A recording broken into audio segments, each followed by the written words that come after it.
જામનગર જિલ્લો, ધ્રોલ તાલુકો, એમાં પણ મજોડ ગામ, એમાં નવી શ્રી મજોડ પ્રાથમિક શાળા આકાર લઈ રહી છે, જે આ વિડીયામાં તમે જોઈ શકો છો. એક સરસ મજાનું બિલ્ડિંગ, ફેન્સિંગ દિવાલ પણ થઈ જવાની છે ટૂંક સમયમાં. બ્લોક કનેક્ટિવિટી,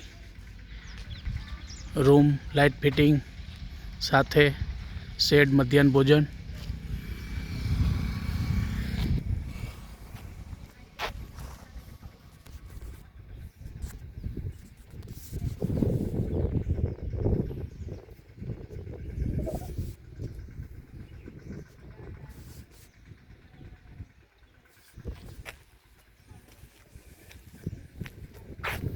ગેટનું કામ ચાલી રહ્યું છે.